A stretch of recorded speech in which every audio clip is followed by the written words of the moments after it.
എല്ലാവർക്കും നമസ്കാരം. എൻ്റെ പേര് തങ്കച്ചൻ. ഞാൻ വെള്ളരിക്കുണ്ടിനടുത്തെ പുന്നക്കുന്നിൽ താമസിക്കുന്നു.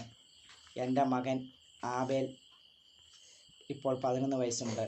അവന് 5 വയസ്സുള്ളപ്പോൾ ടോൺസിലൈറ്റിസും മൂക്കിൽ ദശ വിടുന്ന രോഗം ഉണ്ടാവുകയും ഞങ്ങൾ ENT ഡോക്ടറെ കാണിക്കുകയും ചെയ്തു. ധാരാളം മരുന്ന് കഴിച്ചു. എന്നിട്ടും വലിയ കുറവൊന്നും കണ്ടില്ല. 1 വർഷത്താറാകുന്നതിനിപ്പോൾ തന്നെ മരുന്ന് ഞാൻ പൂർണ്ണമായിട്ടും നിർത്തി.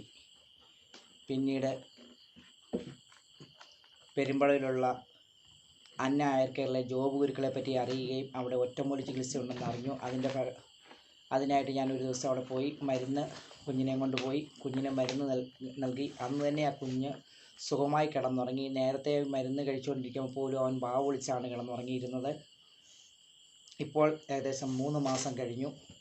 അവൻ പൂർണ്ണ സൗഖ്യമായി. അതിനുശേഷം അവനൊരു പനിയോ ജലദോഷമോ അസ്വസ്ഥതയൊന്നും ഉണ്ടായില്ല. കാരണം നേരത്തെ ഇംഗ്ലീഷ് മരുന്ന് ചെയ്തുകൊണ്ടിരുന്നപ്പോൾ അവൻ എല്ലാ മാസവും ആശുപത്രിയിൽ പോവുകയും ഡോക്ടറെ കാണുകയും ചെയ്യാൻ എല്ലാ മാസവും കൂടെ അവന് പനിയും ജലദോഷവും ഉണ്ടാകുകയും ചെയ്തിരുന്നു. എന്നാൽ ദൈവാനുഗ്രഹത്താൽ ഈ 3 മാസമായിട്ട് അവന് യാതൊരുവിധ അസുഖങ്ങളുമില്ല. ഇതോടൊപ്പം ജോബ് ഗുരുക്കളുടെ ഫോൺ നമ്പർ ഞാൻ നൽകുന്നു. അതുകൂടാതെ എൻ്റെ കുട്ടിയുടെ ഒറ്റമൂലി ചികിത്സ ചെയ്യുന്നതിന് മുന്നേ ഉള്ള ഫോട്ടോയും ഒറ്റമൂലി ചികിത്സയ്ക്ക് ശേഷമുള്ള ഫോട്ടോയും നൽകുന്നു. അവനെ ചികിത്സിച്ച പെരുമ്പടവിലെ ജോബ് വൈദ്യർക്കും ദൈവത്തിന് നന്ദി പറഞ്ഞുകൊണ്ട് ഞാൻ എന്നെപ്പോലെ കഷ്ടത അനുഭവിക്കുന്ന മറ്റുള്ളവർക്ക് വേണ്ടി വീഡിയോ പങ്കുവയ്ക്കുന്നു.